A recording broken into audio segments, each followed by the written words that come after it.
Boa noite. Eu me chamo Francesco Querini, eu respondo pelas relações institucionais da casa. E eu queria começar agradecendo a presença de vocês, o tempo de vocês aqui para essa nossa ação. E, além do agradecimento, eu queria pedir 2 minutinhos do tempo de vocês, não mais do que isso, 2 minutos e 27 segundos. Por quê? Porque em 2016 e 2017 nós percebemos que muitas pessoas conheciam a nossa casa, conheciam a FIA, mas não tinham uma noção exata da dimensão daquilo que a gente faz. Com base nisso, nós desenvolvemos um vídeo institucional onde a gente se apresenta, onde a gente fala da nossa atuação na área de educação, pesquisa e consultoria. Eu queria tomar a liberdade de rodar esse vídeo institucional para vocês, para logo depois poder efetivamente passar a palavra para o professor Canton e o Canton fazer as honras da casa e apresentar o Dr. Ricardo para vocês, que é, de fato, o que os trouxe aqui. Muito obrigado. Por favor, Mona. Todos os dias nós acordamos diferentes do que fomos ontem. Buscamos ir além de onde podemos ver. Vamos atrás do novo, do que ainda não existe, simplesmente porque nunca alguém o inventou, ainda. A FIA é muito mais do que você imagina. São mais de 36 anos de história. Nossos profissionais são doutores, autoridades em muitos dos temas que tratamos. A FIA e a Faculdade FIA são reconhecidas mundialmente entre as melhores escolas de administração. E essa qualidade é refletida nas parcerias e intercâmbios que fazemos com diversas universidades ao redor do mundo.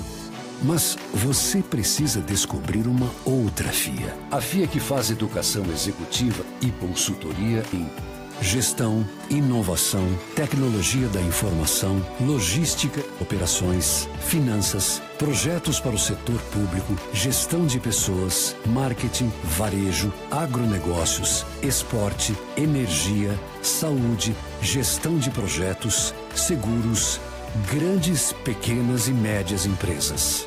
A FIA tem uma enorme capacidade de gerenciar grandes projetos complexos.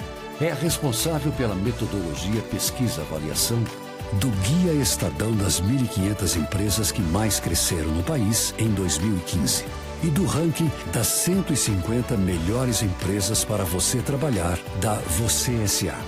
São mais de 5.000 projetos realizados. Entre eles, o projeto vencedor que permitiu ao Brasil conquistar o direito de ser a sede das Olimpíadas de 2016. O CIAF, que marcou história na transparência na prestação de contas no país. E o projeto da implantação dos céus pela Prefeitura de São Paulo, numa inovadora mudança de paradigmas. Mas ninguém faz nada sozinho. A FIA tem muito orgulho em ter parceiros de grande porte, como a PwC Digital Experience Center, que trazem toda a sua experiência e expertise para que juntos possamos desenvolver projetos realmente inovadores. FIA, mais que conhecimento. Bom, agradeço vocês terem visto o vídeo. Eu tenho 2 observações a fazer. Vocês viram ali o guia das 1.500 maiores empresas para se trabalhar. Ali falava 2015, mas é bom ressaltar que 2016, 2017, esse é um trabalho que continua conosco, junto com o Estadão. Além disso, o ranking das 150 melhores empresas para se trabalhar é um trabalho que vem sendo desenvolvido aqui há mais de 10 anos. Então, tem uma bela história que foi construída aí pelos nossos coordenadores, pela equipe FIA. Outra coisa que eu queria falar e deixar bem claro é que aqueles que não puderam vir e que marcaram presença, mas não estão aqui conosco em função do tempo, sejam bem-vindos, porque o evento está sendo transmitido no live do Facebook.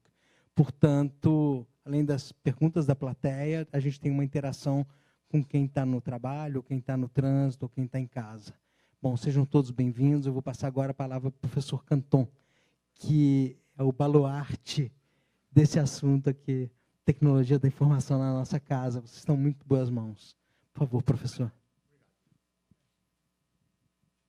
Bom, pessoal, agradeço a presença, sei do problema que tivemos hoje no trânsito e outras coisas por causa da chuva, né? Tá Ok. E nós vamos ter hoje uma apresentação do Ricardo Oliveira, que é um especialista em direito digital, né? E que vai trazer desses problemas ligados a Big Data e legislação, como não cair em ciladas. Ele vai dar a conceituação do que é ciladas do ponto de vista jurídico, né? E nós temos aí um momento aí que estamos passando em vários aspectos de ciladas, né? Fake news, etc. Tudo bem? Então, agradeço a presença e esperamos que seus colegas possam ainda chegar. Tá. Além disso, nós estamos sendo transmitidos pelo Facebook. E nós vamos parar às 9 horas para um lanche aqui no nosso salão aqui atrás. E uns 20 minutos antes está aberta para perguntas que a gente solicite que os internautas façam através do Facebook. Tudo bem? Obrigado, viu? Eu agradeço ao professor Canton pela apresentação, agradeço ao Francesco também, e à professora Alessandra pela oportunidade de estar aqui compartilhando com vocês um pouquinho sobre legislação e Big Data, e também um pouco da experiência que nós temos no escritório, né? Nosso escritório é focado em direito digital em geral, e por conta disso a gente tem contato com muitas ideias, muitas evoluções de negócio, que nem sempre tem respaldo dentro da legislação, ou, pelo menos, nem sempre é possível dentro do ordenamento jurídico que nós temos disponível aqui no Brasil. Então, esse é o nosso objetivo, é mostrar para vocês a legislação que já existe sobre o tema, sobre Big Data, ou atividades relacionadas a ela, para impedir, ou para pelo menos direcionar vocês no desenvolvimento do negócio de vocês. Então, vocês vão trabalhar, já são profissionais do mercado que atuam com Big Data, não podem ficar rendidos aí, pensando que, eventualmente, não pode se fazer alguma coisa, ou que pode se fazer alguma coisa que a legislação não permite. Tá? A nossa intenção seria aproveitar esses momentos aqui para a gente falar sobre os seguintes temas. Tá? Por que regular o Big Data? Ou por que deveria existir alguma regulamentação sobre essa atividade? O que já está regulado? Principais características da lei que eventualmente estão incidindo sobre o Big Data.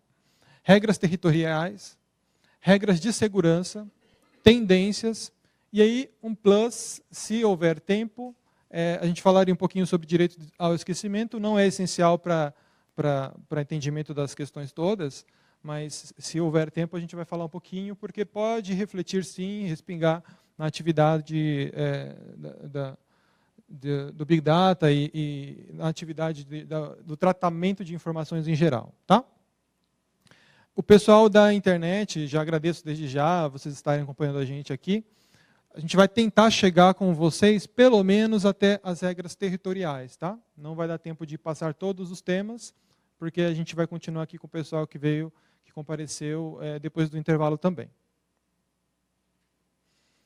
Bom, não tem como, né? Toda vez que eu encontro alguém e eu falo no que eu trabalho, ou eu falo que eu dou aula relacionada a direito digital, não tem quem não fale hoje em dia. Poxa, mas é mesmo, né? Justamente agora, né, que teve aquele vazamento de informações no Facebook. Não tem como, né? E eu acho que vocês também devem ser abordados com perguntas em relação a isso. Mas eu não estou aqui para discorrer sobre essa questão, se foi vazamento, se não foi vazamento, se foi uma brecha na segurança deles, ou se foi uma brecha nos instrumentos, nas regras que eles têm para acesso à informação deles. O que dá para a gente afirmar é que, pelo volume de informação que eles detêm, né, pela natureza dessa informação, pensou, a gente poderia ter uma modificação, inclusive, no resultado de uma eleição, se fosse o caso, usando uma ferramenta como um banco de dados. Olha só a relevância social que isso pode ter. E a gente está falando de um caso conhecido, e pelo visto isso daí transcorreu desde 2016, se eu não me engano, pelo menos foi o início das notícias. Mas olha só, então, isso é o que a gente sabe, imagina o que a gente não sabe.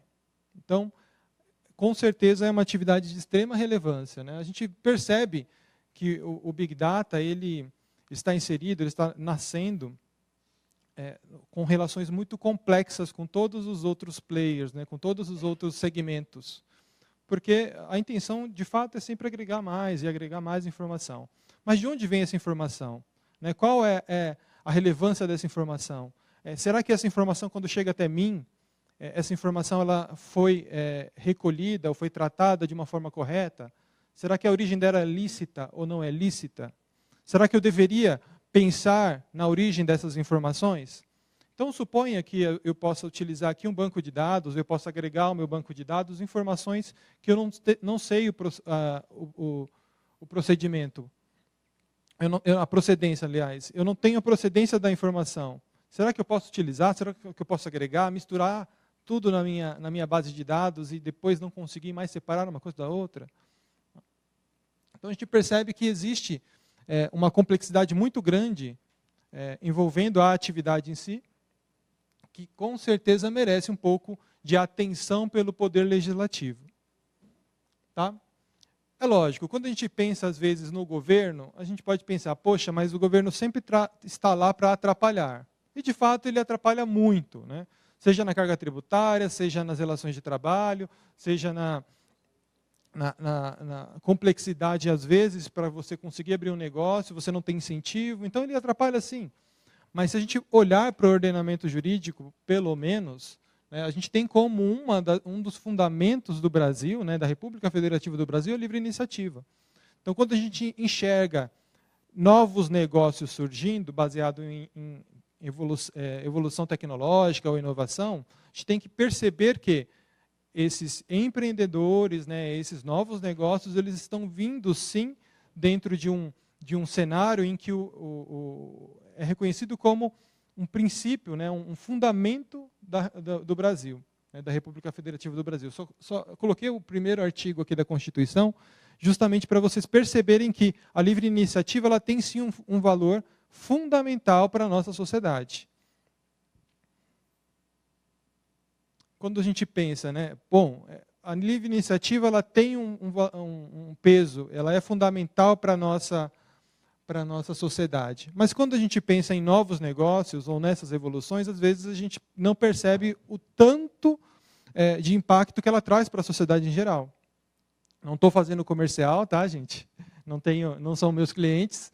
Mas quando a gente pensa, por exemplo, no Uber, poxa, quando ele surgiu, qual foi o impacto direto que ele já criou no mercado como um todo? Então, será que o legislador ele pode simplesmente fechar os olhos para uma inovação tecnológica que efetivamente mudou um mercado de transporte? É possível? É recomendável que haja um mínimo de regulamentação? Não estou defendendo a regulamentação. Estou dizendo que existe sim um impacto social muito grande que precisa ser observado pelo legislador. Não é possível que ele simplesmente feche os olhos. O Airbnb é a mesma coisa. O que ele gerou, né, o que ele fez de evolução dentro do mercado de hospedagens em geral, né, isso também tem um impacto social. Então, obviamente, a gente vai ter uma atenção legislativa sobre essas atividades, ou sobre esses novos negócios. É lógico, nem sempre vem na velocidade que nós gostaríamos, e nem na qualidade que nós gostaríamos. Mas é essencial que haja, de alguma forma, pelo menos algumas regras para esses tipos de negócio. Se a gente fosse pensar no Big Data, né, qual é a relevância que a gente pode enxergar, a relevância social para o Brasil, né, ou para a nossa sociedade, do Big Data em geral? Qual é a relevância dele? Por que eu justificaria regulamentar esse tipo de negócio? Eu vou dar um exemplo para vocês, baseado um pouquinho nos 5 Vs, né, do Big Data. Velocidade, volume, variedade, veracidade e valor. E vou tentar trazer um pouquinho para vocês por que seria necessário a gente ter algum tipo de regulamentação desse tema. Vamos pensar na velocidade. coloquei aqui o exemplo da Lava Jato, que sempre, né, sempre está aí na mídia, né? Lava Jato. Como eu consigo, por exemplo, processar informações e de N setores, N origens, como eu conseguiria processar sem, de fato, ter um banco de dados que pudesse ser explorado de uma forma efetiva? Né? Então, eu vou depois, logo após esse slide, eu vou mostrar para vocês que o Ministério Público Federal, inclusive, abriu um edital para contratar o processamento em determinadas bases, porque eles tinham informação, mas não tinham como processar. Então a gente já pensa, poxa, eu preciso de velocidade para algumas coisas que são essenciais. Isso o Big Data pode fornecer. A gente precisa de segurança, ou seja, a gente precisa que aquelas informações elas sejam blindadas, que nem todos possam ter acesso a elas, ou que tenham um mínimo de controle sobre quem acessa e quem não acessa. Isso também. A questão da própria derivação das informações. Então, eu, com cruzamento de determinados dados, posso gerar dados novos.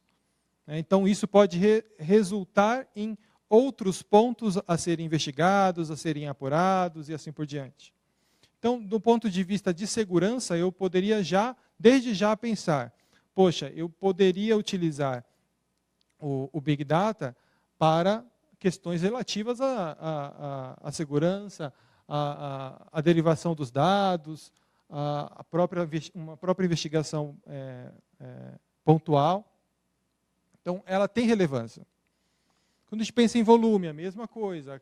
O exemplo que eu vou dar na sequência é exatamente isso. Eu tenho um grande volume, mas como fazer para poder apurar esse volume, para poder chegar naquela informação que de fato é relevante para mim? O volume ele também tem a ver com a livre iniciativa. Dependendo do player no mercado, que tenha um determinado volume de informações, ele pode tirar outros desse mercado. Então, quanto mais eu agrego, quanto mais informação eu tenho, mais vantagem eu tenho para o meu negócio. Mais assertivo eu sou no oferecimento dos meus produtos ou serviços. Então, isso também tem uma relevância social. O governo, né, ou a legislação, ela incentiva, por exemplo, a livre concorrência. Só que como eu vou ter concorrência se eu tenho toda a informação baseada num único ou num grupo só? Isso tem relevância socialmente falando. E aí a gente chega na questão do próprio cartel. Né? Se eu posso reunir toda a informação necessária para a exploração de um mercado num grupo só, e tirando os outros daquele jogo, né, daquele negócio, eu posso sim estar prejudicando o mercado como um todo, porque aí eu vou poder fixar os meus valores, né, o valor do meu serviço ou produto no patamar que eu bem entender. A questão da variedade da informação, ela também é importante. Eu tenho variedade, então eu tenho informação chegando de todos os pontos, né, recolhida ou tratada de diferentes maneiras. Mas essas maneiras são lícitas? Todas elas são lícitas? Eu posso simplesmente misturar tudo, né, como disse no início, e utilizar sem nenhum critério? Isso é possível ou não é possível?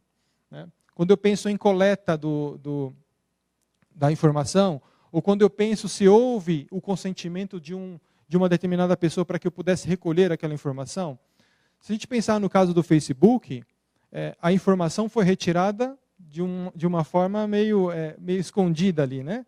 Então a pessoa parece que respondia lá um teste de personalidade e não sabia que respondendo aquele teste, todos aqueles dados que foram recolhidos iriam ser recolhidos, e inclusive dos seus contatos. Então esse consentimento que a pessoa deu, falando, olha, eu vou responder aqui, eu aceito compartilhar os meus dados. Será que esse consentimento ele era o adequado para aquilo, para o que se pretendia? Ou não? Então, tem relevância. A gente vai ver que os projetos de lei que tratam sobre dados pessoais, eles vão tratar sobre consentimento. Então, consentimento é uma palavra-chave aí para atestar a origem de alguns determinados tipos de dados. Veracidade. Eu tenho dados. Bom, eu tenho lá um banco de dados. Mas esses dados são verdadeiros? Eu poderia ou seria necessário que eu corrigisse dados que efetivamente não são verdadeiros ou que não estão de acordo com aquilo que de fato aconteceu? A gente vai perceber que, no caso, por exemplo, de dados pessoais, eu vou ter o direito de pedir a correção do dado. Poxa, como que eu vou fazer para corrigir esse dado? Será que eu vou ter que me transformar no juiz da veracidade, né? No juiz da verdade sobre, bom, esse dado é verdadeiro e esse não é? E se o fato, né, da pessoa, a pessoa está falando, ó, corrige tal dado, será que ela está falando a verdade? Então, como que vai acontecer essa relação? Isso também é relevante. E valor. Né? Até a própria atividade do Big Data, ele está enquadrado em uma atividade econômica que precisa ser valorada até para fins de tributação. Então, quando a gente está vendo aí essa briga entre ICMS, por exemplo, né? ICMS e ISS sobre as mercadorias digitais, e o município brigando com o Estado, a gente percebe que vai crescer muito esse afã dos órgãos públicos de tributar esses novos negócios e essas novas tecnologias. E aí a gente precisa ter essa noção de que o negócio que você desenvolve, ele tem um valor, né, e esse valor ele também reflete sobre essa possibilidade ou não de você tributar e quanto eu tributaria em relação à atividade que eu exerço. Esse aqui é um pedacinho, tá, do edital que eu citei para vocês. Então, eu estou mostrando aqui porque é um edital, né, público. E um cliente nosso participou desse edital. Então, olha só, né, eles estão abrindo para o quê? Registro de preço para contratação de fornecimento de solução composta de hardware e software para número limitado de usuários, visando a expansão da capacidade de sistemas investigativos existentes. E aí ele cita alguns bancos. E aí upgrade e assim por diante. Então eu tenho lá um monte de bancos de dados que eu de fato não consigo garimpar. Eu não consigo utilizar esse banco de dados de uma maneira efetiva. Então, e nesse ponto aqui ele está dizendo que essa solução, eles chamam de solução, ela teria ou poderia fazer. O que ele espera dessa solução é isso. Então vamos pegar um aqui, ó, esse 1.3.22.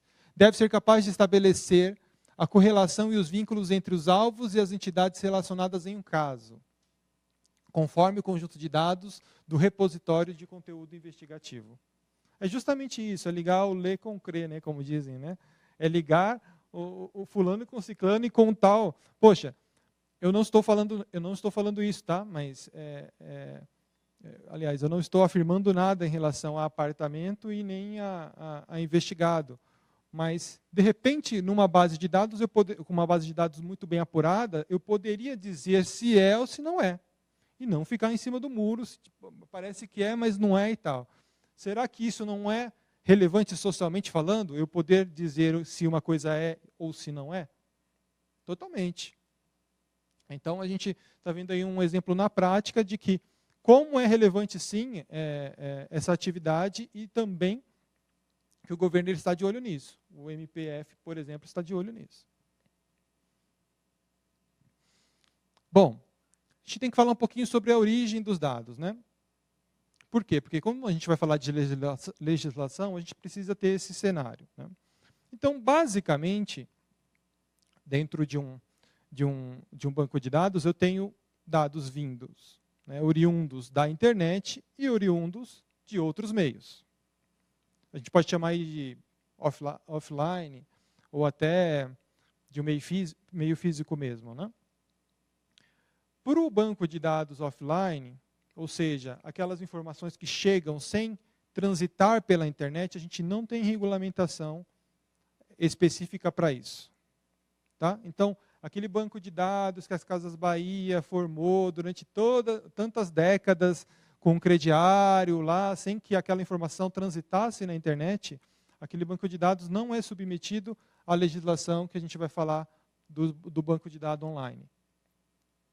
E aí, se essa informação, a informação que chegou até mim, ela tem origem na internet, eu vou ter sim a incidência do Marco Civil da internet. Quando a gente pensa em relação trabalhista, qual a lei que vem na sua cabeça? CLT, não é? Quando você pensa em software, o que vem na sua cabeça? Se você fosse googar, você ia googar o quê? Né? Lei de software. Se fosse pensar em direitos autorais, você iria googar o quê? Você iria escrever lá, lei de direitos autorais. Agora, tem que cair, né, na nossa mente, tem que ficar incrustado, né, de que quando eu penso em internet, em utilização da internet, eu tenho que necessariamente pensar em marco civil da internet. E esse marco civil da internet, ele regulamenta o tratamento de dados pessoais, especialmente, né, ele regulamenta muito mais que isso, mas regulamenta também o tratamento de dados e de dados pessoais. Tá? Isso de bancos de dados online. Offline, não tem legislação específica. Existem alguns projetos de lei, mas que ainda não foram aprovados. Então, a gente tem aí um foco especial nos bancos de dados formados com informações online. Poxa, mas eu não sei qual informação veio de origem, né, veio online ou não. Você corre um risco, porque se você não trata a informação offline de acordo com a informação online, se você não sabe dividir, o fiscalizador ele vai olhar lá e vai, poxa, não, é tudo a mesma coisa. Tá? Então já é um sinal de alerta. Bom, qual que foi o ambiente de produção do Marco Civil da internet? Todo mundo lembra, né, do Snowden, da questão da espionagem, da Petrobras, do pedido de desculpa, mas que, de fato, eu acho que não mudou muita coisa desde lá. Né? A gente só teve um caso, como a gente viu, né, que apareceu na mídia, mas também não sei se continua praticando as mesmas coisas. Mas dentro desse aspecto do Marco Civil da internet, bom, eu vou gerar uma lei para regulamentar uma evolução tecnológica que sofre constantes mutações. Qual que é o meu desafio? Qual que é o desafio de uma lei que tenta regular uma tecnologia? O desafio da lei é justamente ficar velha ou ultrapassada muito rapidamente. Então, eu gosto de usar esse exemplo das compras coletivas. Lembra da época? Vocês lembram de algum site de compra coletiva? Groupon, né? Tem o Peixe Urbano e tal. Eu lembro que houve um boom muito grande, eu mesmo comprei vários, né? Vários vouchers. Mas a gente não tinha lei para isso, a gente não tinha uma regra específica para isso. Talvez nem precisasse. Né? A coisa acabou se regulando dentro do próprio negócio. Só que depois veio uma lei. E aí a lei estabeleceu alguns padrões. Só que quando a lei chegou, o negócio já estava acabando. Né? Esse mercado já estava em declínio. Então, poxa, a lei chegou para nada.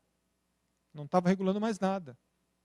Então, por isso que esse é o desafio. Enquanto a questão fica toda sendo discutida, e é necessário, de fato, se discutir leis, mas quando ela chega, às vezes ela já está ultrapassada. Então, se eu tenho que gerar uma lei para regulamentar uma tecnologia, eu preciso ser esperto, né? Eu preciso estabelecer algumas regras que não vão ser ultrapassadas pelo tempo. E foi isso que aconteceu no Marco Civil da internet. Tem coisas que lá você vai ver que vão ser ultrapassadas. Né? Lógico, o Marco Civil não poderia também não pontuar algumas coisas especificamente. Mas o mais importante que o Marco Civil da internet fez foi justamente criar princípios e fundamentos para a utilização da internet. Por que princípio e fundamento para o direito é muito importante? Porque quando eu estabeleço um princípio, não importa a lei que vem depois, ou não importa a evolução tecnológica que vem depois, o princípio fica. Então, as leis que vão ser produzidas depois disso, elas vão ter que ser produzidas olhando esse princípio. Então, vamos só usar aqui um exemplo, tá? No artigo 2º está dizendo, um fundamento do uso da internet no Brasil, os direitos humanos, né? O desenvolvimento da personalidade e o exercício da cidadania em meios digitais. Isso é um fundamento, isso não vai ser ultrapassado, ele mesmo está escrito de forma ampla mesmo. Então, direitos humanos é fundamento para a utilização da internet. Isso não muda. A livre iniciativa, a mesma coisa, isso não muda. A livre concorrência, não muda. Se a gente for pensar em princípio, olha lá, o uso da internet no Brasil tem um princípio, proteção da privacidade. Poxa, então o que isso quer dizer? Princípio é aquilo que é maior do que a própria lei. Então não interessa se vierem leis que depois disso digam que não é mais um princípio, ou estabeleçam a possibilidade de você violar esse princípio. Não é possível. Então, onde andou bem o Marco Civil da internet? Justamente em estabelecer princípios e fundamentos. Isso vai ficar, isso não deve sair, né, não deve ser ultrapassado. Proteção de dados pessoais, a mesma coisa. Olha só esse primeiro item, que é muito importante. O uso da internet no Brasil, a mesma coisa. Ó. Tem como princípio a responsabilização dos agentes de acordo com as suas atividades. Eu sou um agente que gere um banco de dados, eu tenho responsabilidade, tá? De acordo com aquilo que me proponho a fazer. Então é um princípio isso, que cada um vai responder por aquilo que fez. Liberdade de novos negócios. Então, a gente vê aí que o Marco Civil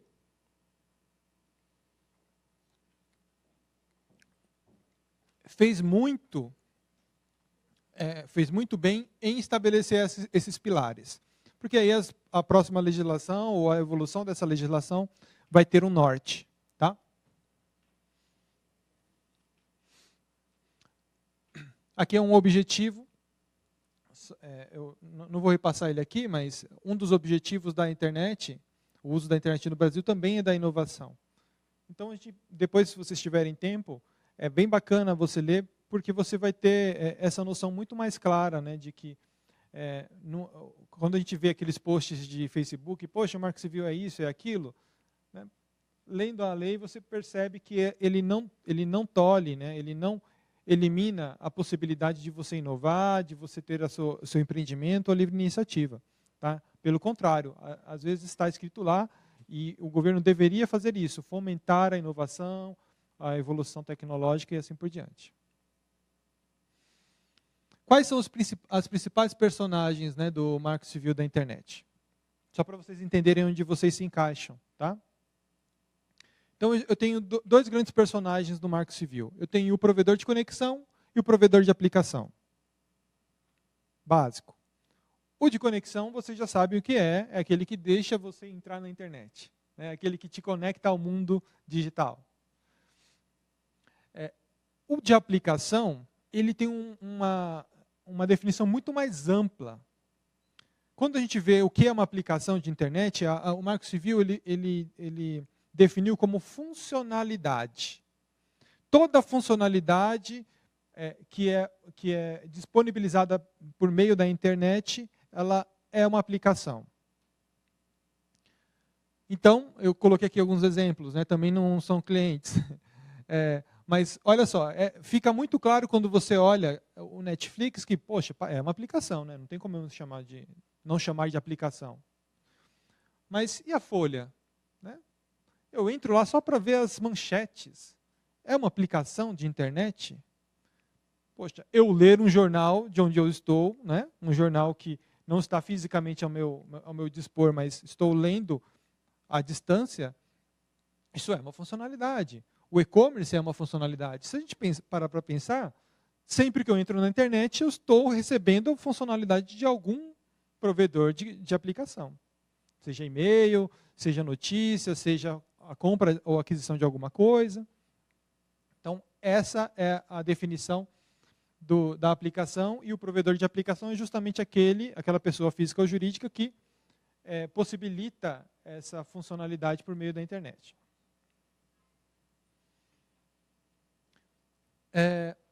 O provedor de conexão, ele não pode guardar os acessos às aplicações.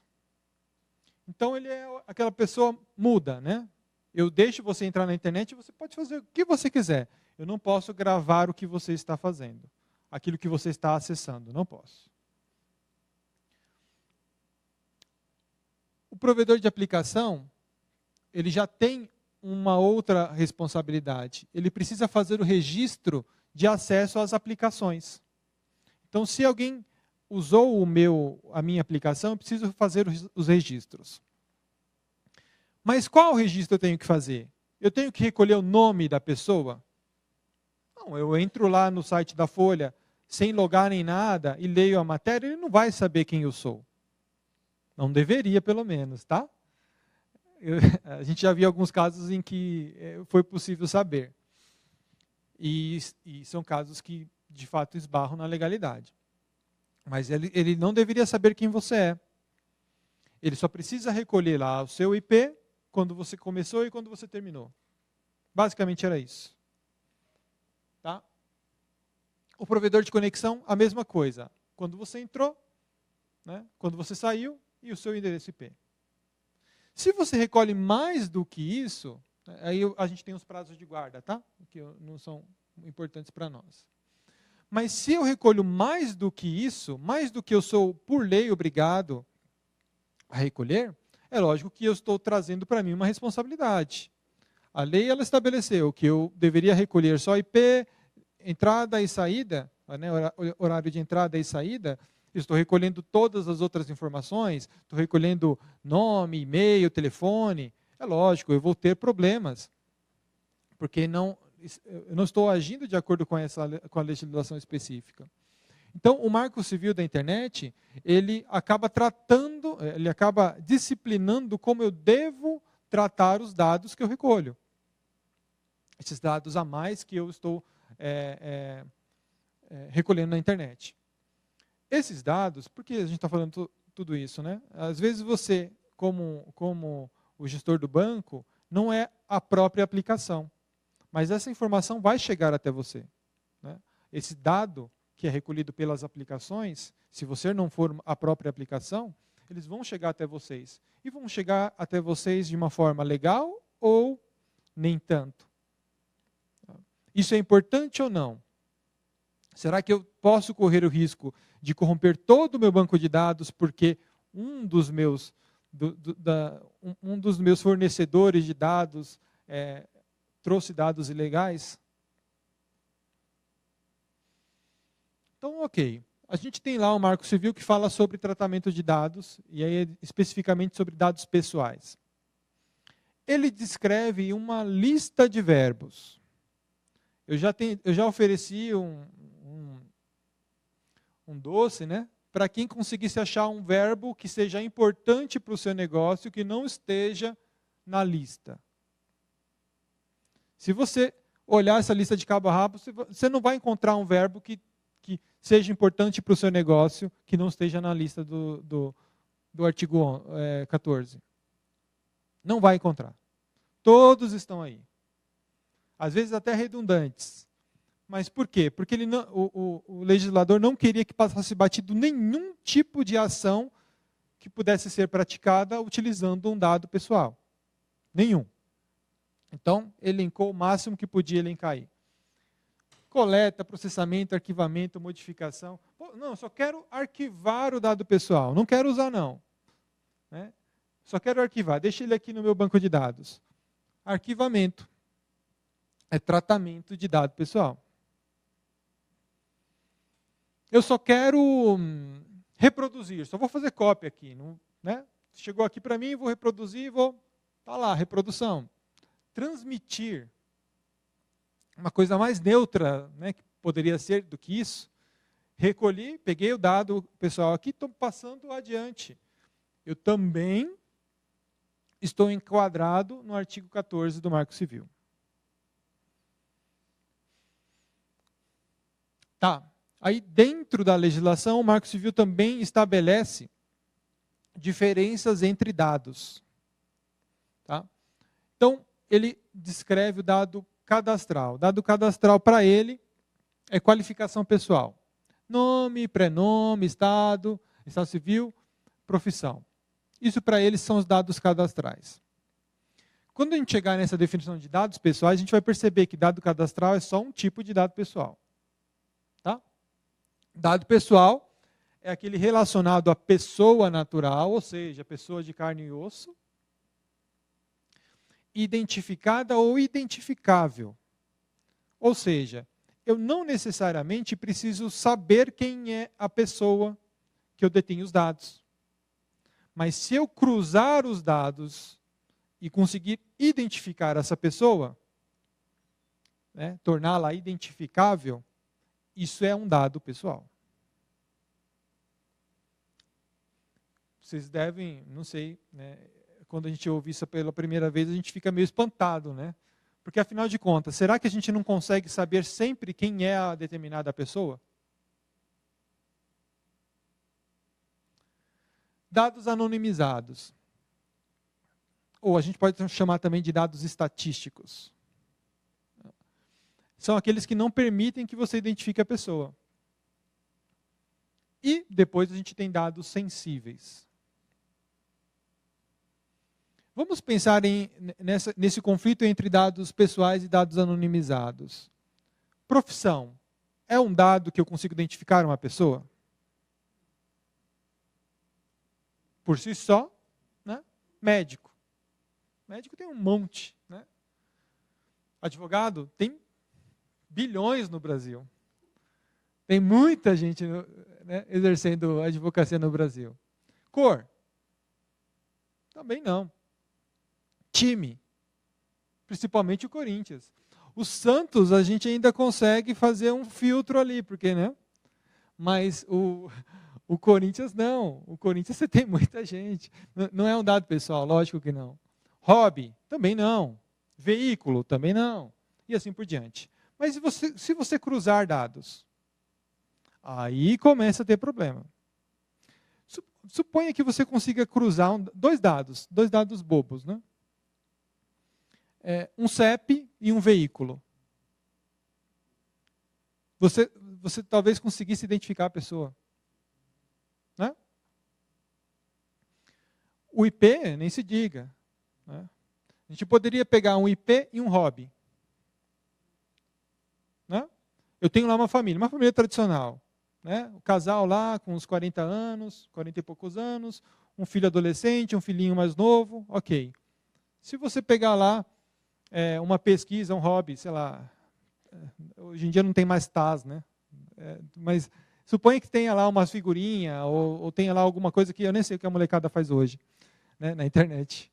Mas tem lá alguma coisa específica para o público infanto-juvenil. Você tendo o IP chega na casa, né? Está lá, no endereço X. Quem será que foi que utilizou uma aplicação que era focada... vamos pensar na galinha pintadinha, né? Entrei no YouTube e fiquei assistindo galinha pintadinha. Quem do seu hall familiar ficou assistindo a galinha pintadinha? Com certeza foi o mais novo, no mínimo, né? Então é possível. Então esse cruzamento de informações ele pode trazer muitas dificuldades. Porque à medida que eu permito que o cruzamento de informações identifique o indivíduo, esses dados eles viram dados pessoais. Eles se transformam em dados pessoais. E aí é uma pergunta que sempre se faz. É possível anonimizar dados pessoais? Então recebi lá um banco de dados repleto de nomes, CPFs e tal. E eu vou trabalhar isso, vou trabalhar para gerar negócio, vou trabalhar em perfis. Né? É isso que o Facebook geralmente oferece, é isso que o Google geralmente oferece naquelas apps. Né, Então, eles vão trabalhar um banco de dados e vão te entregar, olha, tenho tantos com esse perfil, tenho tantos com outro. Mas, de fato, quando você tem a base de dados, será que é possível você anonimizar de forma que você não consiga mais recuperar a identidade dessas pessoas? Tecnicamente é bem complicada essa questão. Se eu embaralho, e não dá para simplesmente pegar, não é como um baralho, né, que você joga para cima. Se você embaralha, tem uma lógica você embaralhar. Se você conhece a lógica do embaralhar, você desembaralha também. Então, muito sensível essa questão. E aí a gente vai para os dados sensíveis. Eu vou falar de dados sensíveis aqui porque, às vezes, o dado sensível é justamente uma coisa que novos negócios estão enxergando como nichos de mercado, mas, eventualmente, você pode esbarrar numa legislação muito mais severa. O que são dados sensíveis para a legislação? Origem racial e étnica, convicções religiosas, até aí, né? Opiniões políticas. Pô, já começa, né? Será que eu não posso tratar como um dado pessoal comum, opinião política? Segundo a legislação, não. Organizações de caráter, aliás, filiação a sindicatos ou organizações de caráter religioso, filosófico, político. Dados referentes à saúde ou à vida sexual e os dados genéticos e biométricos. Todos esses são tidos como dados sensíveis. Qual a diferença desse dado para um dado pessoal comum? O dado sensível ele precisa de maior cautela para ser recolhido. E ele não pode ser tratado de qualquer forma. Então, suponha, poxa, eu vou trabalhar uma base de dados aqui para saber qual é o perfil que dá mais problema de saúde para eu vender um produto para os planos de saúde. Eu não posso. Eu não posso sem a autorização, o consentimento expresso de quem está oferecendo o dado. E também não posso usar o dado sensível em detrimento de quem forneceu o dado. Então, são regras que a gente precisa enxergar para o nosso negócio. Às vezes, poxa, parece uma ideia excelente eu trabalhar com determinado dado. Mas nem sempre é possível, ou operacionalmente eu vou ter muitos problemas. Então, só para ilustrar, né, nos dados sensíveis eu não poderia mencionar filiação a partido político ou orientação política. Não poderia nem fazer um tratamento ou uma distinção de pensamentos filosóficos. Aí eu estou colocando aqui dois filósofos, o Olavo de Carvalho e o Clóvis de Barros Filho, que têm pensamentos muito opostos. Mas a gente vai chegar num ponto, e isso é muito triste, que às vezes nem as coisas mais banais vão poder ser tratadas. Sendo que, eventualmente, a gente vê isso de graça no Facebook. Né? As pessoas usando, aliás, repassando informações próprias de cunho político, de cunho religioso, em perfis abertos. Elas não se importam, né? Vejam, é uma forma de expressão. Mas isso não torna aquele dado, o dado levado ao público, não torna aquele dado um dado diferente de um dado pessoal. Aquilo continua sendo dado pessoal. Ele não pode ser utilizado sem consentimento do titular. Tá? A gente tem visto muitas ferramentas hoje em dia para quebrar o tal do CAPTCHA, né? Para quebrar aquela senhazinha que você tem que digitar, justamente porque alguns negócios têm colocado robôs justamente para garimpar informações públicas, em diário oficial, em sites do governo. Só que aquelas informações recolhidas, se identificarem uma pessoa ou permitirem a identificação dela, continuam sendo dados pessoais. Tá? Parece que dá para usar, mas não dá para usar assim livremente. O Marco Civil e o direito dos usuários da internet. Nós já falamos um pouco sobre a questão dos princípios. Aqui eles estabelecem os direitos desse usuário da internet. Vou citar só alguns aqui. A questão da própria inviolabilidade da intimidade e da vida privada. Isso é um direito, ele não pode ter essa violação. O sigilo das comunicações também não. E aí eu fico naquela dúvida, como é que, às vezes, eu sinto que o meu e-mail do Gmail foi lido, né? Será que ele foi lido? Será que é permitido que se leia ou não? Será que está num contrato com aquela letra miúda que eu não li? Pode ser, né, que esteja. Mas a gente tem algumas regras aqui que nem sempre são observadas, né, pelas aplicações.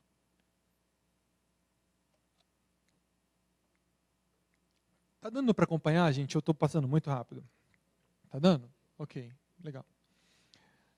Fluxo das comunicações também é um direito, não pode violar. Comunicações privadas armazenadas, não pode violar. Tá? Salvo por ordem judicial. Todo usuário precisa receber informações claras e completas sobre o regime de proteção aos registros de conexão e aos registros de acesso e aplicação de internet. Quando um usuário utiliza a internet, aquela determinada aplicação, a informação tem que estar clara para ele, de como os dados vão ser tratados, onde vão ser armazenados, o que vai ser feito com ele. Às vezes você quer passar aquele dado, né? Eu faço parte de um grupo, né, econômico, e aí eu vou colocar no meu termo de uso de que aquela informação vai ser repassada ou para o meu grupo ou para terceiros. Mas eu não posso definir isso de uma forma muito ampla que gere qualquer tipo de insegurança para o usuário. Então o usuário ele pode se insurgir contra isso, ele pode questionar, poxa, mas efetivamente o que você vai fazer com o meu dado? Eu vou melhorar a sua experiência, né? Como dizem, o dado é recolhido para melhorar a experiência. Poxa, é muito aberto isso, né? Esse termo. Aí é o pulo do gato, gente. Aí a questão fica mais objetiva ainda. Olha só. É um direito do usuário de internet. Informações claras e completas sobre coleta, uso, armazenamento, tratamento e proteção de seus dados pessoais, que somente poderão ser utilizados para finalidades que justifiquem sua coleta. Vamos pensar no e-commerce. O meu e-commerce, estou lá vendendo, vendendo berço. O que eu preciso perguntar para o meu consumidor para eu vender o meu produto? O básico, né? Vou ter que emitir uma nota. Vou ter que mandar entregar em algum lugar. O básico, né? Endereço, preciso identificar aquela pessoa, né? Nome completo, CPF. Agora eu vou começar a perguntar qual é a cor preferida da pessoa, ou vou começar a perguntar informações que não são necessárias, não se justificam dentro da relação jurídica que eu estou tendo com ela. Essa informação ela não é regular, ela não poderia ser exigida do usuário. O item B é aquelas informações que são vedadas por lei, isso daí eu não abordo. Mas olha, estejam especificadas nos contratos de prestação de serviços ou em termos de uso da aplicação. Além de eu só poder recolher a informação necessária para o meu negócio, eu ainda por cima tenho que estabelecer essa regra, quais informações eu estou recolhendo nos meus termos de uso. E aí o que a gente mais vê é o seguinte, termo de uso que descreve lá a melhor experiência do usuário e tal, mas ao mesmo tempo eu tenho um cookie que faz muito mais do que o meu termo de uso, descreveu. Posso fazer isso? É a expectativa da pessoa que está utilizando a minha aplicação que outras informações estão sendo recolhidas, sendo que ela leu no meu termo de uso que são aquelas especificamente que eu estou recolhendo? Então essas regras são basilares, gente, basilares para a formatação, né, para a formação de um banco de dados sadio, tá? Para um banco de dados que você vai formar com informações que eu tenho como justificar. Poxa, não, esse banco de dados veio, mas olha só, eu tenho consentimento, eu tenho a lógica entre o negócio e as informações coletadas. Né? Não são vedadas, eu recolhi informações que eu poderia recolher.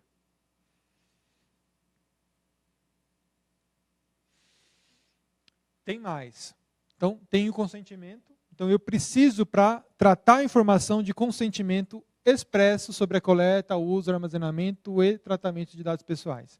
Consentimento pode ser aquele tiquezinho? Pode. Mas contanto que ele manifeste de alguma forma que ele autorizou você a utilizar o dado pessoal dele. Olha só esse, hein? É um direito do usuário. Exclusão definitiva dos dados pessoais que tiver fornecido a determinada aplicação de internet. Como fazer isso? Como? A seu requerimento ao término da relação entre as partes, ressalvada a hipótese de guarda obrigatória. Então, para a emissão de uma nota fiscal, eu vou ter que ir lá guardar 5 anos, aquele dado.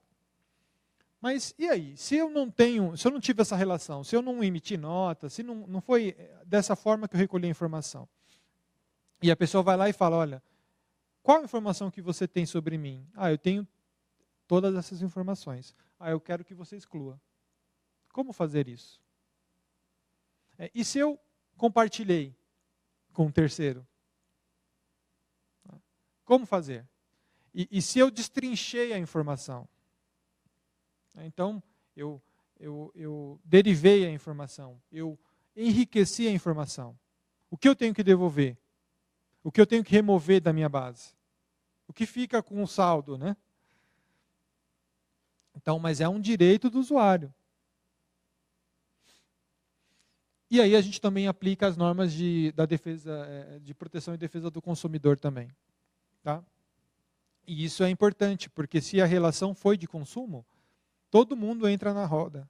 Né? Não só o fornecedor, mas todo mundo que participou daquele negócio jurídico é responsável solidariamente.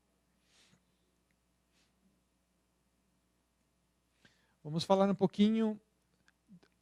Eu acho que no final, como a gente está em transmissão, a gente depois vai dar uma prioridade só para quem fez eventualmente perguntas pela internet, mas a gente vai abrir para vocês também, tá? Eu estou vendo algumas caras de interrogação, mas a gente vai abrir para vocês poderem fazer perguntas também, tá?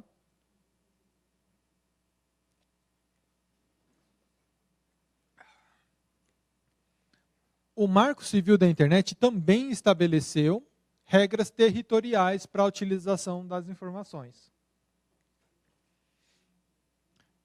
Primeiro, para entender a regra territorial, a gente tem que entender um conceito que existe no próprio Marco Civil, que é o terminal. Terminal, efetivamente, é o computador ou o dispositivo que acessou a internet. Então, a definição de terminal ela é essencial para você estabelecer a regra territorial, porque eu preciso saber de onde partiu aquele acesso. Eu vou fazer o seguinte, eu acho que eu vou adiantar só uns 2 slides, só para a gente já encontrar um quadradinho aqui. Isso daqui. Porque aqui a gente faz um resumo das regras gerais. Tá? Quais são as regras gerais que a gente pode encontrar no Marco Civil da Internet? Quando a operação é feita no território nacional, tem que obedecer à legislação nacional. Básico. Né? Os terminais estão aqui, vai obedecer à legislação brasileira. Bom, aqui. A oferta de serviços ou bens a pessoas no território nacional. Então, suponha, eu tenho uma empresa fora, uma empresa americana, oferecendo serviços para o público brasileiro. E o acesso é feito no Brasil. Qual é a regra que eu tenho que obedecer? Qual é a lei que eu tenho que observar? É a lei brasileira. Se o meu terminal está no Brasil, o terminal do usuário, é a lei brasileira que tem que regular aquela relação. É lógico, existe aí um problema muito grande. Como você vai fazer uma empresa americana ser eventualmente punida por alguma violação à privacidade de um usuário brasileiro, sem que ela tenha representação no Brasil? Processualmente, isso daí é muito difícil de acontecer. Mas a regra é essa. Quem oferece serviço para terminais ou usuários brasileiros precisa obedecer à regra brasileira estabelecida no Marco Civil.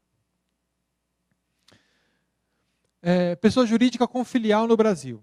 Nada mais óbvio, também vai obedecer. Tá?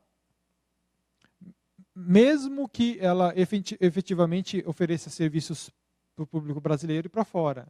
Mas se ela está estabelecida aqui, ela vai precisar observar a legislação brasileira. Dados coletados no Brasil, independentemente da nacionalidade da pessoa. A mesma coisa. Então, se eu tenho um estrangeiro aqui no Brasil e eu tenho o recolhimento de informações pessoais dele, essa relação de coleta de informação também é regulada pela legislação brasileira. E aí, aqui na verdade, é a regra do Marco Civil da internet. E aqui é o principal projeto de lei que trata sobre a proteção de dados pessoais que está sendo discutido no Congresso. Então eu trouxe para vocês o seguinte, um comparativo entre o que existe hoje e o que pode existir no futuro. E a gente conclui que é a mesma coisa. Isso não vai mudar com a aprovação do projeto como ele existe hoje.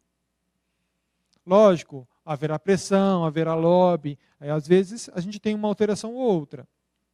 Mas da forma como se encontra hoje, não muda nada. Tá? As regras territoriais vão seguir essa mesma lógica. Estou no Brasil, segue a legislação daqui. Terminal no Brasil, segue a legislação daqui. Representação no Brasil, segue a legislação daqui. Tá?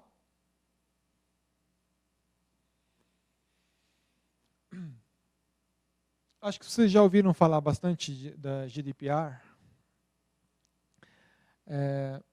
É o principal, acho que vai entrar agora em vigor no dia 1º de abril. Acho que é abril. Oi? Não é.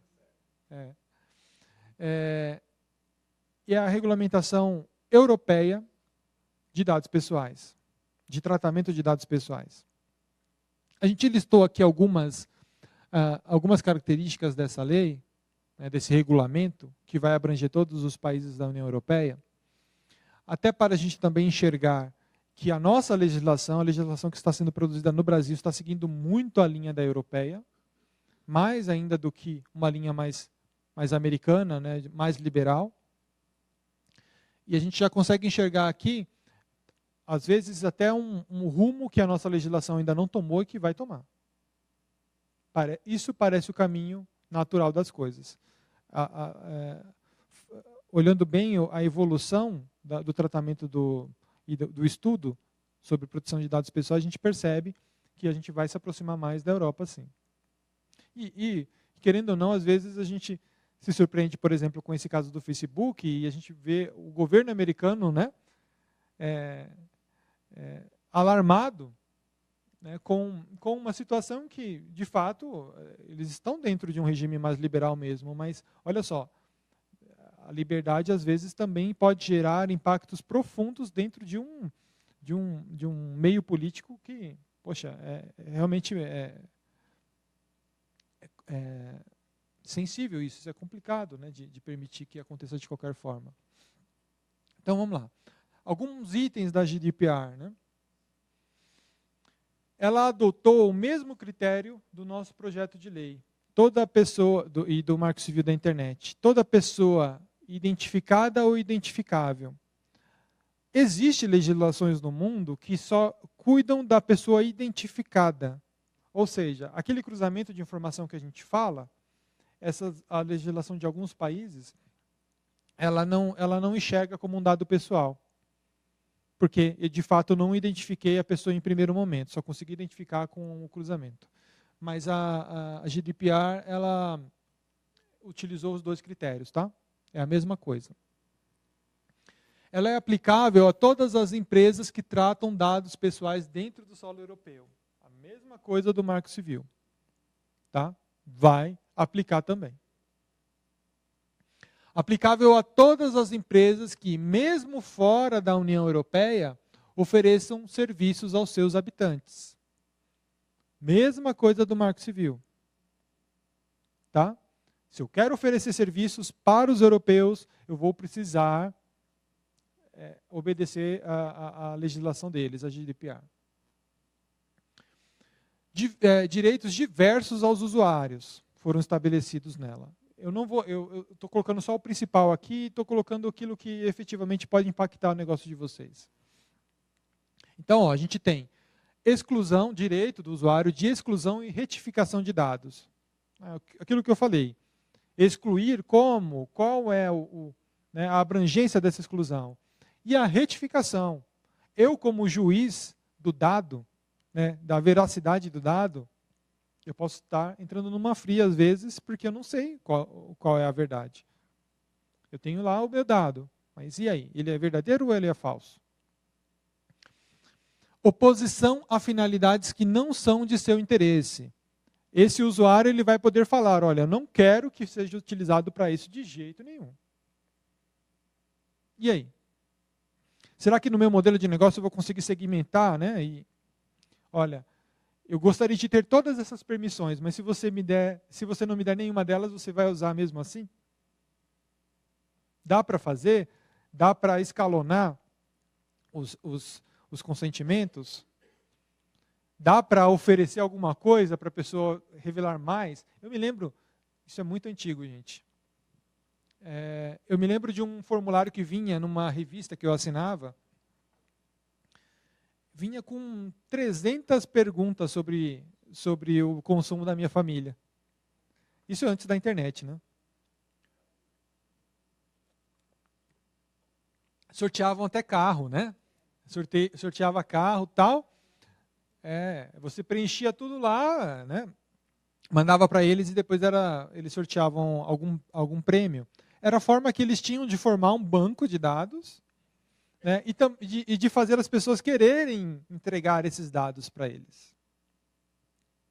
Se fosse dentro de uma relação feita pela internet, eu poderia depois, de ocorrido o sorteio, falar, olha, eu gostaria que você excluísse os meus dados. Se são dados pessoais, eu vou ter que excluir. Se são dados estatísticos que eu não consigo de forma nenhuma identificar a pessoa, ok. Essa distinção ela é crucial para você conseguir desenvolver bem e de forma saudável o seu banco de dados. Portabilidade. Sem burocracia, eu coloquei. A portabilidade é a possibilidade de você levar os seus dados de um lugar para outro. Olha que a portabilidade não quer dizer a cópia. Senão seria a cópia de dados. Portabilidade é você retirar o dado de um lugar e mandar para outro lugar. Vou trocar de operadora. Vou mudar de uma para outra. Vou levar todos os meus dados comigo. A operadora anterior não vai ter dado nenhum com ela. Então, a portabilidade é isso para eles. A transparência. Então, de acordo com a transparência, eu teria que ter tempo de retenção do dado, os dados de contato do responsável pelos dados pessoais na organização. Ou seja, eu teria um responsável pelo banco de dados e esse responsável ele seria informado, os dados dele seriam passados para esse consumidor para ele saber quem foi que fez, quem foi que utilizou o dado, o responsável. Sabe aquilo que está escrito nos remédios, o responsável químico ou nos cosméticos, responsável, e aí tem o nome de uma pessoa, vai ser mais ou menos isso no banco de dados, ou no tratamento. Quem é o responsável? Vou ter uma pessoa também lá. Tá? Justificativa para manter o dado pessoal armazenado. Eu vou ter que ter essa justificativa. Bom, vendi, já passou o prazo, 5 anos, por exemplo, de uma relação comercial, da nota fiscal, ninguém vai cobrar imposto de nada, e eu continuo com o dado lá. Eu poderia continuar com o dado lá? Não. Então, eu tenho que mostrar uma justificativa para que efetivamente eu tenha um dado que eu não precisaria mais ter. na minha base.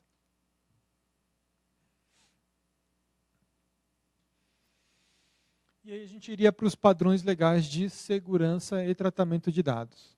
Eu não sei se entrou alguma pergunta da internet. Tá, talvez eu tenha que cortar esse tópico no meio, mas eu acho que não tem problema. Né? Eu acho que seria melhor. Seria melhor.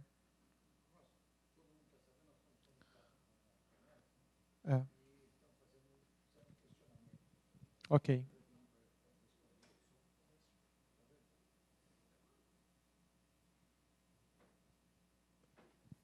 Som.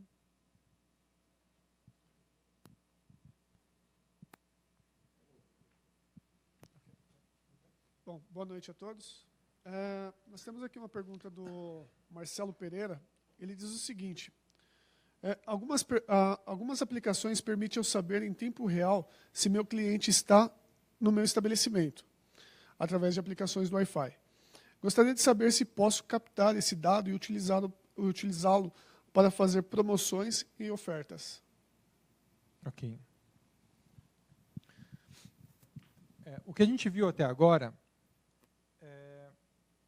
é baseado muito no banco de dados online. Né? O Marco Civil se aplica muito nesse sentido, o dado que trafega na internet. Eu conheço essas aplicações e nem sempre a informação transita pela internet. Vamos partir do princípio de que transite pela internet. Se ela transitar pela internet e eu conseguir identificar aquele usuário, isso é dado pessoal. Eu teria que ter um consentimento daquela pessoa para ter o dado recolhido.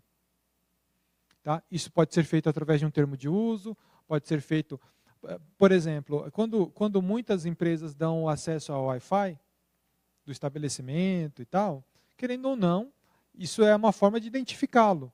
Mas aí eu tenho termos de uso. Né? Eu posso dizer para ele, olha, estou te identificando justamente porque estou te dando esse serviço. Né? E esse dado ele é essencial. Agora, se se trata de uma coleta de informação que não houve nenhum tipo de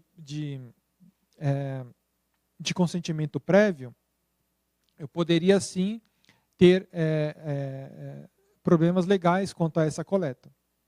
Tá? Porque estou identificando e estou formando uma base. Querendo ou não, é isso. Né?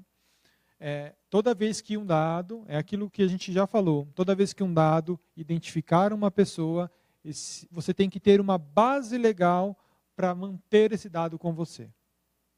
Precisa. Então, ou seja, um contrato, ou seja um consentimento de internet, ou seja um termo de uso, qualquer coisa relativa a isso. Então, se, por exemplo, você fornecer esse sinal dentro do seu estabelecimento, mas antes disso você alertar de que aquele dado vai ser recolhido, aí eu não vejo problema nenhum. Tá? Mas se não houver nenhum tipo de coleta de informação, de consentimento, aí é problemático. Tá? Agora, se fosse só um dado estatístico, aí isso seria diferente, porque não identifica uma pessoa. Então, suponha, eu posso usar a mesma aplicação para saber quando a minha loja tem mais pessoas circulando. Ou qual ambiente da minha loja, pensou? Qual ambiente da minha loja agrega mais? Ala feminina, masculina, infantil. Estatisticamente falando, se eu não consigo identificar a pessoa, isso é possível sem consentimento. Eu gosto muito de usar o exemplo do mundo físico para o mundo virtual também. Suponha que eu tenha lá uma pastelaria. Né? Coloco alguém lá na frente da pastelaria para anotar toda vez que entra alguém, para ouvir lá, né, toda vez que qual é o pastel que vai ser pedido, para anotar, olha, aquela pessoa parece que tem 10 anos, aquela pessoa parece que tem 50 anos, 60 anos. Vou formando um banco de dados com anotações de uma pessoa sentada numa cadeirinha do lado, e aí depois, no final do dia, eu tenho lá uma estatística da venda de pastéis. Isso pode parecer ilegal de alguma forma para vocês? Não. Eu tenho o direito de fazer isso, é o meu estabelecimento. né? Não estou violando o direito de ninguém. Né? Da mesma forma, a informação que transita pela internet, se ela é estatística, se ela não consegue identificar uma pessoa, ela também pode trafegar normalmente. O problema realmente é quando se identifica. Tá? Tem mais alguma pergunta? Eu acho que não, né? Online não. Tá.